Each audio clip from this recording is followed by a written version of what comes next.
Good morning, folks. Today is a day about the atmosphere. We've got storms, storm watches, climate, and the global electric circuit. We've also got some space weather, which you might notice here, so let's get started with our star over at spaceweathernews.com.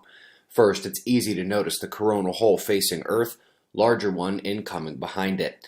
At the leading edge of the Earth-facing coronal hole, new brightness of an active region appears, and those are indeed sunspots. As the disaster prediction app notified you last night, the blank disk is broken. A multi-umbra system developed yesterday and is settled into a lateral spread with beta magnetism.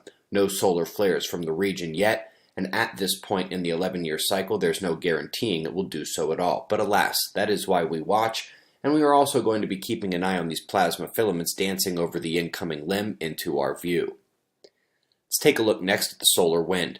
Minor intensification in plasma speed occurred overnight as the phi angle, up in blue, took interplanetary magnetic fields streaming from Sun to Earth and flipped them back Earth to Sun. The event is minor and not even a geomagnetic disruption of the lowest order can be seen. We do have more solar wind incoming from those coronal holes, however. First one here, its wind should arrive towards the middle of this upcoming week. Let's shift to the weather, starting in South America, where an Antarctic low to the south reached its convergence line up over the east coast and brought significant flood potential to the region, not to mention the lightning line with it, vastly more intense than the diurnal electric explosion over the rainforest. Looking ahead to the U.S. west coast and a bit of Mexico, Hurricane Rosa is going to hit Arizona the hardest by far, before it races up towards the Midwest. But afterwards, a low is going to approach from the west-northwest, and that's when LA and San Diego will get in the mix as well. There is another hurricane that will seem very lost between the front and its westward pull, and it won't start heading back at that coastline for about a week to 10 days from now. Lots before that, though. Speaking of lows and pressure, let's go to the global electric circuit. Atmospheric energy goes up and down through the columns, down from the ionosphere in fair weather high pressure and back up in the storms.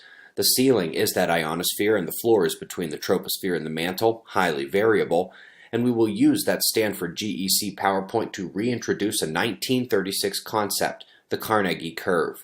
Regardless of where we are on Earth, the atmospheric electricity hits a peak around 1900 UTC every day, without fail. That's about lunchtime in California.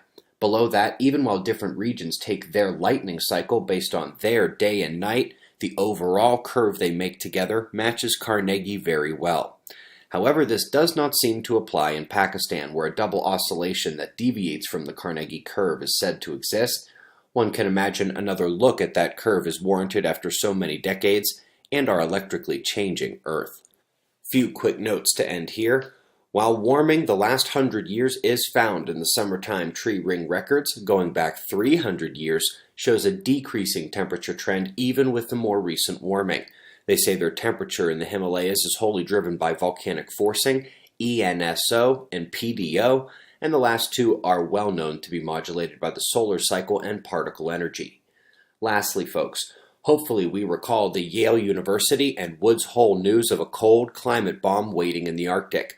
We did that interview 3 months ago with one of the scientists, and indeed, they left for their expeditions earlier this month, did their work, are on their way back, and you'll recall they're trying to determine if the Beaufort Gyre has begun to release that cold climate bomb or not. Can't wait to find out. Folks, the Disaster Prediction app is one of the best ways to keep an eye on space weather and support the entire community, and this will be the last reminder on this. First batch of pre-orders is shipping out already. Second pre-order is expected to arrive this week, and this, today, is the last day to pre-order at the discounted price.